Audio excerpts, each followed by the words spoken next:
It's been a while, but we are back checking out some NASCAR sim racing steward incidents, and I'm going to be the judge of all of these crashes here today, and you guys can agree or disagree with me, and we'll have a good discussion. And it all starts off with here, as this guy is confused as to how this is considered a brake check. Well, brother, I'm going to tell you exactly how it's a brake check. Okay, we are in what appears to be the late models here. Okay, so far so good. I don't know who we're looking for. It's not really like a description.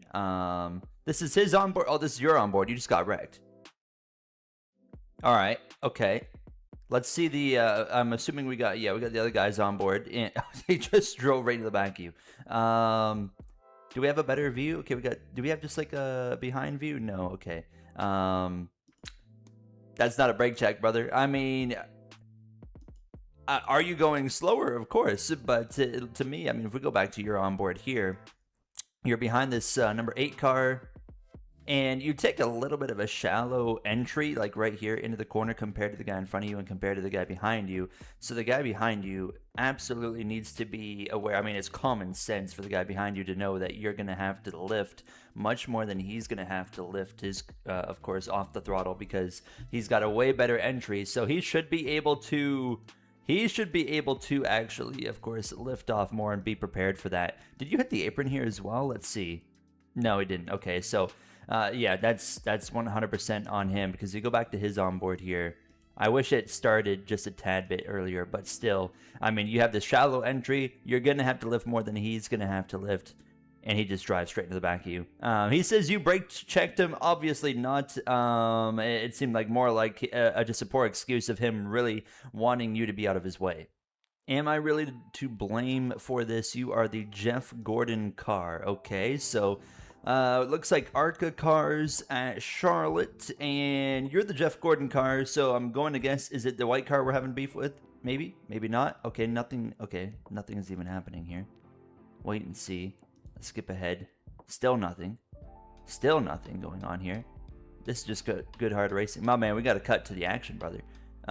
Through 3 and 4. Okay, it must be coming right here. 24. Here's the 5. Oh, boy. Oh, yeah. Okay. Oh, and we get a poor other guy involved as well. Okay.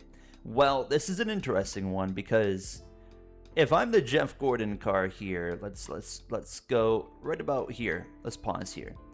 If I'm in this car here, my expectation is this 5 is going to be veering out towards the wall, you know, kind of like these cars up here. Even they're a little bit further off the wall than I would kind of anticipate. But that's what I would expect, is this 5 to veer up towards the wall. But that's an expectation. That's not what he's obligated to do. He can run wherever he wants. If he wants to run this lane, he is totally obligated. He can do that. Oops. He does not... The 5 doesn't come down. He even veers up technically, but then he kind of holds his line. It's a super weird line. I guess it's the same line this car up here is doing. So in reality, although we would expect him to veer up towards the wall, he's not obligated to, and in reality, you did just come over and wreck yourself. It's kind of really a miscommunication of a situation you really can't communicate, of course. And yeah, I would say the blame is definitely, unfortunately, on you in this situation, because yeah, although we expect something to happen, we can't fully, we can't use that as an excuse, because he does not have an obligation to actually move up the racetrack. So, and I mean, you were so close to being clear too, but ultimately, I would unfortunately here, because I sympathize with you, because if I'm in your position, I'd be pretty annoyed, but I would be aware, like, yeah, I came up and I unfortunately did wreck myself there. Oh, we got some NASCAR 25. I was told I ruined his win. Well, let me be the judge of that one. Okay. We are on the truck series. Let me jump up the quality here. Makes it a little bit better. Basketball Jones we're racing with. He's all over the road. Brother's struggling on grip here on only lap. Oh, this is only a 5-lap race. And off turn 4 here in Rockingham. Did he hit the apron? Oh, yeah, he definitely hit the apron. I was like, what? He shoots up the racetrack and decides either option A, he's out of control and losing his truck, or option 2, he tries to just door slam you and wrecks himself, And obviously, this is a pretty obvious one. You did nothing wrong. He wrecked himself trying to defend a win, and in reality, now he's, not happy about the consequences of his own actions. I mean, in that situation, if anybody ever comes down on you, when someone's trying to say on a straightaway, push you down a lane when you're racing each other down into the corner, some guys on the outside will always try to shove you all the way down the racetrack. And I am a firm believer in holding your line, because if he's trying to come down, I'm going to hold my line, and if I wreck him, guess what? It's not my fault, because you're the one that drove across me in the first place. You did absolutely nothing wrong here. Should I be mad at one for this move on the last lap for the win, or was it on me for merging up? You're the number 3 car. Okay, we are in street stock, some rookie stuff. We got no audio on this one here. So you are the oh my god. Oh my god. Okay. Okay. That's I mean, first of all, man, I really wish we had a behind camera view. I feel like if you're doing sim racing steward posts, you should always have that view. But obviously, we're avoiding a crash, and I mean, this is a difficult one. I would love to kind of see, like I said, the behind camera from the one. But you, of course, missed a crash, come back on the racetrack. I don't really think there's a whole lot different you can do there. I'm sure you're slowing down. You still make the apex, so you're definitely slowing down to make the corner. The one car obviously turns you. But if I'm the one car right here, it looks like to me you're still sliding up the track, because I'm watching the white paint stripes, and you do come across those stripes all the way to the point where that contact is. It's a difficult one. From the view, it's hard, but if I don't think either of you really did anything wrong. I think this was just you two in an awkward situation coming together, where you're avoiding the crash, coming back across the track, and you do kind of come up a little bit, and then the one car here, especially if you're racing for the win, I'd like to know, was it the final lap? Did it say, did I read that it was the final? It was the last lap. So at that point, I can't really expect in that situation the one to really back off completely and, make sure you get settled in. I think he was just kind of racing into the corner like he was going to race you already for the win. It's just you kind of slid up and you two came together. I really, honestly, in this one, I would do like it's just a racing deal. I wouldn't really put blame on anyone. You were avoiding a crash. And you two came together in, we saw the result. Got yelled at saying both these incidents were my fault. We're back in NASCAR 25 Arca. And we're at Daytona. And we're bump drafting this guy in P1. Nothing out of the ordinary so far. And he decides to wreck himself across your nose. Okay, don't even need to review that one. Caution comes out. And oh man, we are really, why do we add so much length to these videos when all you got to do is cut to the incident? Here we go.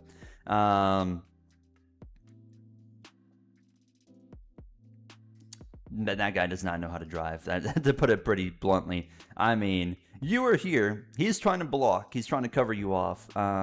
And he wrecks himself. It was the same incident as the first time, and he does it a second time. Bro did not learn his lesson. Probably isn't going to learn his lesson if he failed once and did it again and then failed again. If you're going to block, brother, you got to at least be in front of the guy. You can't wait till he's at your quarter panel. Maybe on his end, I know netcode's a big thing in NASCAR 25. Maybe there's a chance he was clear on his screen. But obviously in your case here, a bad block by the, what number is on that car? 37? And yeah, he just wrecks himself. The guy behind me, red 17, is mad at me for the block. Does he have a right to be? And what should I have done better if so? So you're the 20 then, I would imagine. And this is the guy that's angry about a block. Okay, let's see. 17, Daytona charges to the inside. Oh, okay. Angry, I wouldn't be angry. I'd be more thankful that we just didn't get destroyed, because right there. Oh, it's tight. It is tight. I am a firm believer, though, in if you throw a block and the car behind you has to either lift a whole lane, like lift and check up a whole lane of cars, or if you have contact like this that turns you sideways, I am a firm believer that's a bad block regardless. Yeah, if a good block is when you come down in front of a lane and they kind of just come up to you and push you along, or if you're blocking for a win, at least there's bumper to bumper contact. This one, it looked like he just barely gets to your left rear. Obviously it hooks you sideways a little bit, you save it. I think this is a bad block, not like a terrible block, but it's certainly just a little bit over the line to the bad block side. But in reality, I would try to do the same thing. It was not a great block, but I'm going to go for that block too, because clearly he's going to have a nice run, although he's going to have no help. And in reality, you should have stayed right here. Did you win the race still? Let's see. Did he actually win? He still won, I think. Oh, I don't know. I think he might have won. It's close. It looked really close. But reality is, and I know it's a split-second decision, but obviously, like, he's got no help. So, I mean, it was kind of worthless to block him because the help was here. You should have just stayed here. Was he right to be mad? I would say he has a right to be annoyed in that situation, but he wasn't going to win anyways, I don't think, personally. Black and green 8 car claims the white 54 was not clear. Okay, let's see about that one. We're in the modifieds, and where's the white 8 car? Is it this one here? Must be, or no, this is a 14, so let's just wait and see. Man, some people have the worst excuses, bro. He did not clear, brother. How in the world are you going to call that not clear? You just drove straight into the back of him. He was clear of you the entire clip. Before the clip even started, he was clear. And you just drove straight into the back of him and wrecked him. Yeah, no excuse for that. And this is a problem with some oval racers, and it's not just oval racing. It's people refusing to take responsibility for their stupidity, basically. Like that, it's not even a conversation. And when they refuse to take responsibility, it's so frustrating. I was trying to crawl my way back through the field to get back on the lead lap. This guy, I mean, I rating, we don't care about I rating. We don't even need to include that. Let us determine what happened. He does this. Okay, let's see. We're in trucks at Atlanta, and you just got right hooked. Well, I like these ones because it makes it easy for you and for me. I can clearly see what he's thinking. He's thinking, I'm clear right now. I'm going to get down in line behind this guy because I'm at risk of losing the draft. It's very obvious what his thinking is here. And a very clear cut. He just misjudged it and right hooked you into the wall. I've done this before too. I mean, I've absolutely made this mistake of misjudging it and wrecking someone in league races before, way back in the day. More like when I was like fresh into iRacing. I haven't done it in like literally years, but yeah, that's a huge misjudgment. Obviously his fault. That's a mistake that you really cannot make in of course this situation. Whose fault is this? I'm the 10 car. All right, I'll tell you right now. Okay, you are racing at Charlotte. We're in reverse. Okay, here comes the 4 gives you a bump. And okay. Well, oh boy. Let's run that back. Bump here. You're already veering a little bit left. That's not really a big deal to me. Right here, you're veering a little bit, and then the 4 basically kind of speeds you up into that veering to the left right there. And you right here ever so slightly veer right, but you're holding your line. You're holding your line. And then the 4 clearly, I mean, it's pretty obvious he comes down and wrecks you. He finishes you up. I mean, that is so bad. That looks intentional to me. I don't think it was intentional. This is street stocks. This is rookie class racing. But it's just, that was so bad it looks intentional to me. Oh, he killed you. Oh my God. Destroyed the front end. Yeah, your race is over. 100% on the 4. I mean, he, first of all, knocks you down out of the way, gets alongside you, and I mean, you can see how bad of a misjudgment it is. Look how far his front bumper's alongside, and he just turns left and wrecks you.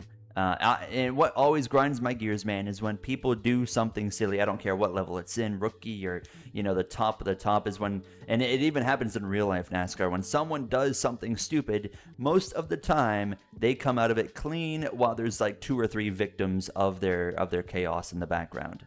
The leader said I ruined his race. Okay, we are at Atlanta, and you are a lap down, I would assume. and you're pulling out of the way. So you're on the apron here. Oh, don't tell me you veered up. Please don't tell me you do. Of course, it's a host of our car. Wow. Do we have cautions turned off? We must have cautions turned off. Well, let's go back to the incident. You're staying, actually, you're doing more than you need to do to be out of the way here. You could be running either the bottom or the top and leave, 2 lanes wide open, but you actually go the extra mile and come down to the apron. You're holding, you're veering around on the apron, but it doesn't matter. You're on the apron. You're off the racetrack. And this 77, where is he trying to go? That is not how you race this track, brother. He drives straight into the back of you. That is really bad. That, again, not even really a conversation to be had. The 77, I was thinking maybe he got turned by the second, but no, it looks like to me he just comes down on the apron on his own accord. There's another car back here on the apron as well, and he just completely screwed up and drove right into the back of you while you're out of the way on the apron. Not even a consideration of who's at fault here. It's obvious. It's the 77 driving straight into the back of a car that's literally off the racetrack. What could I have done better? I would really like some help. Okay. Oh my God, the quality of this one's horrific. Oh.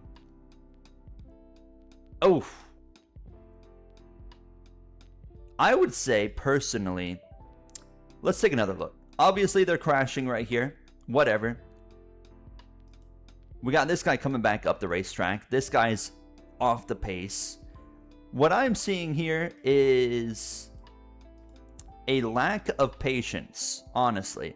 That would be the only thing I would change. Like, right here, I see what you're thinking. You want to go rip the top around these guys. But with the way this track is, I don't know what track we're at. Obviously, short track, but even right here, obviously at this point I feel like it's too late for you to lift, but it's like even right here, it's like, yeah, this is not going to go well.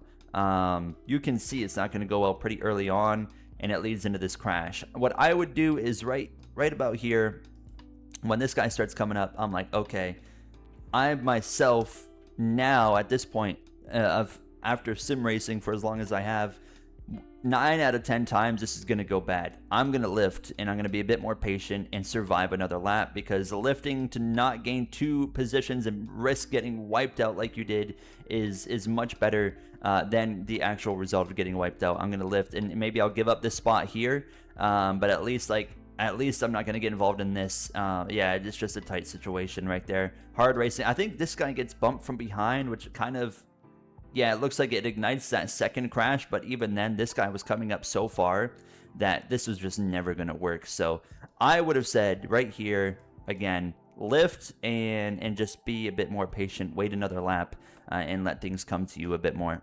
Who's at fault? I'm the 17, and I think you dumped me. Oh boy, you're the 17 right here in front of this guy on board. Charlotte again. Must be Charlotte week in iRacing. And he turns you around. Oh God. Okay. Oh, here's a better camera. Thank you for including this. Okay. Obviously, yeah, he turns you. That's obvious. This is the view we want to see. Here's what I'm seeing though. So right here, first, like, what did you hit the apron? Let me run that back. No, he just got tight. You got really tight in the center of the corner. Now right here, this is where things change. So it looks like, as someone that has played a lot of iRacing in next gen at like a track like Charlotte, it looks like to me right here you're sliding a little bit and you're trying to keep the car straight. That's what it looks like characteristically to me. And this guy behind you is, I would love if we had audio, and of course we don't have throttle tracing, but I would love to hear if he was lifting, because right here, like, if I'm in this situation, I have myself, when someone's in front of me sliding a little bit and I'm not prepared for it, I don't realize they're sliding, because it is hard to tell in the moment. We can look back at it now, I'm like, oh yeah, he was sliding. But if I'm in the moment, I'm like, probably very last second, I realize he's sliding around a little bit, and there's a good chance I'm going to run into the back of him. I think this is more of a racing deal right here, because obviously you're going to be going up this way if you're not struggling with your car, right? So I think he's sliding around here, and this guy maybe, I don't know, he's carrying a lot of speed. It visibly doesn't look like he slows down. you would want him to slow down, but like I said, I've made the same mistake. At the last second, I realized, oh, he's sliding. He's not going to be picking up his pace, and then I try to lift, and I still run into him. Man, I don't know. That's a difficult one for me, and like, I understand both sides to it. I'm going to be very frustrated if I'm you, but I'm also going to be like, what the heck am I supposed to do here? Like, if you're sliding right on my nose, that's a difficult one for me. I would honestly go 50-50 both ways here on this one. We got one more. Did I bump him or did he overflow? What does overflow mean? Does he mean like overcook the entry? Let's see. So you must be, are you the red car here? Not sure where we're racing at, but, oh, Langley? Is it Langley? Langley Speedway? Oh my God. Okay. 22. Wow. Okay, let me run that back. Well, fortunately, we're ending on a positive note. It's not like someone getting wiped out. What happens here, did you get net coated early or did you actually see that coming? I think he saw that coming and moved out of the way. Oh, wait, I don't think this is over. I don't think this is... Well, let's run it back to the first incident here. 22, my man. If this happens to me, it's very clear. If you do not take initiative to move, oops, he's probably going to run into the back of you, even maybe into your quarter panel and turn you around. You take initiative, it looks like, and last second get out of the way. That is great. Now, going on this run here into turn number 1, I want to hope this is just a misjudgment. I'm hoping this is a misjudgment, and I hope he didn't do this on purpose. But obviously what happened, it doesn't change anything. I mean, that is a right hook, turning this guy head on into the wall, 100% his fault.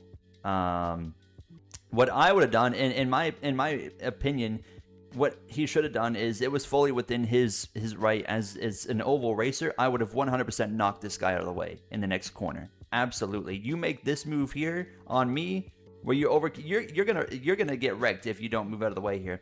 So you are absolutely within your right to go down into the next corner and move this guy out of the way, ship him. Don't do this. Don't do that. You just, took him right out, right into his quarter panel. I mean, that is as right hook as a right hook gets. And what car are you again? What one are you talking about? Did I dump him or did he overflow the entry? So you must be the red car. Well, you definitely dumped him, brother. I mean... Yeah, I mean, you had every right to move him, but that was, 100% your fault there. That was pretty bad. And there we have today's episode of the NASCAR Stewards. If you guys want to see more, absolutely let me know down below. We can discuss a lot of these incidents as well in the comments. And I had a lot of fun doing this. I haven't done this in literally months, and I would love to kind of get back to doing it on like a regular basis if you guys enjoy it. So that's going to do it for me. Thank you for watching. Take care and have a great day.